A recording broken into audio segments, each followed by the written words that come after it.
আসসালামু আলাইকুম everyone and welcome to TNT-Lessons। আশা করি আমরা সবাই অনেক ভালো আছি এবং সুস্থ আছি। সো চলে এসেছি দেখতে দেখতে আমরা আমাদের DIY প্লেলিস্টের একদম লাস্ট পয়েন্টে, লাস্ট ভিডিও এটা আমার। সো এই ভিডিওতে আমরা দেখবো আসলে একটা 3D টাস্ক নিয়ে আলোচনা করব এবং আমরা মোটামুটি DIY এর সব কিছু নিয়ে আলোচনা করে ফেলছি। এর বাইরে আসলে আই ডোন্ট থিঙ্ক সো যে আর কিছু আছে, ঠিক আছে। সো চেষ্টা করা হয়েছে সব কিছু আলোচনা করার জন্য যতটুকু তোমাদের থার্ড ইয়ারে দরকার। সো চলো লাস্ট এক্সাম্পলটাও দেখে ফেলি, লাস্ট ট্রাস্টটাও করে ফেলি। আগের ভিডিওতে আমরা কী করেছিলাম, একটা 2D ট্রাস্ট করেছিলাম এবং আজকে আমরা একটা 3D ট্রাস্ট নিয়ে আলোচনা করবো। তো 3D ট্রাস্টের ফর্মুলাটা কি দেখো, r + b - 3j, r + b - 3j। So সবার ফার্স্টে কী করা উচিত বলো তো, আগের যে 2D এটার সাথে একটু কম্পেয়ার না করলে কি ফর্মুলা মনে রাখা সম্ভব না, তাই একটু চলো এটা করি।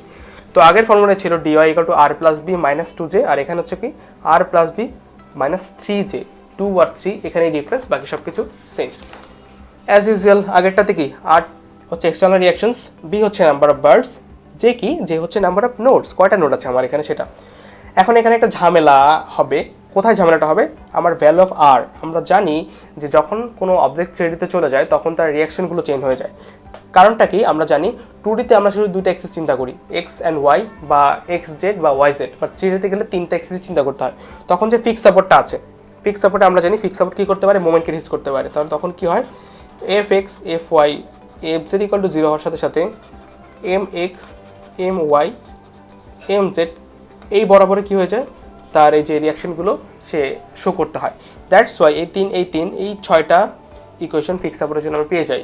আর এরপরে আসি হিঞ্জের জন্য। হিঞ্জে আমরা কি জানি, হিঞ্জে আমরা জানি মোমেন্ট 0, তাই মোমেন্টের 3টে ইকুয়েশন বাদ দিয়ে বাকি যে 3টা আছে এই 3টা চলে আসে। দ্যাটস ওয়াই হিঞ্জের জন্য আমার রিয়াকশনের ভ্যালু কত হয়, 3। আর তারপরে রোলারের কথা যদি বলি, রোলারের ক্ষেত্রে অ্যাজ ইউজুয়াল রোলার শুধু একটা ডিরেকশনেই ফোর্স দিবে বা রিয়াকশন দিবে, তাই রোলার অলওয়েজ 1 থাকে। সো আশা করি এটা বুঝতে পেরেছি। তাহলে এটা যদি আমরা বুঝতে পারি তাহলে আমাদের নেক্সট কাজ কি, সব কিছুতে তো একটা কি দেখেছিলাম, এক্সাম্পল দেখছি, তাই এটা কি দেখবো না? হ্যাঁ অবশ্যই দেখবো এটা। তো চলো এটার এক্সাম্পলটা দেখে ফেলি।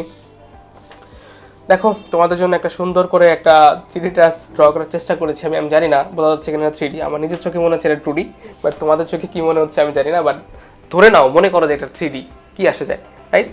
সো তাহলে আমার এটা যদি DIY বের করতে চাই তাহলে আমার কী কী জিনিস লাগবে বলো তো, তার এক্সটার্নাল রিঅ্যাকশনটা রাখবে আর লাগবে, বাট এখানে কি আছে, একটা হিঞ্জ। তাহলে 3D এর জন্য হিঞ্জে প্রত্যেকটা হিঞ্জ কয়টা রিঅ্যাকশন দেয়, 3টা করে। তাহলে 3 × 3 কত হবে, 9, রাইট? তারপরে কি লাগবে, আমার লাগবে বি, নাম্বার অফ বার্ডস, কয়টা বার আছে, 1 2 3টা, তাহলে বি এর মান হচ্ছে 3। তারপরে আসো যে কয়টা নোড আছে, 1 2 3 4টা নোড আছে। আর আমার ফর্মুলা কি ছিল, ফর্মুলা DIY বের করার জন্য যে ফর্মুলা ব্যবহার করতে হবে সেটা ছিল r + b - 3j। তাহলে r এর ভ্যালু কত, r এর ভ্যালু 9, b এর ভ্যালু 3 আর j এর মান কত, 4। দ্যাট মিনস 3 × 4, তাহলে কত পাচ্ছি, 12 - 12 = 0।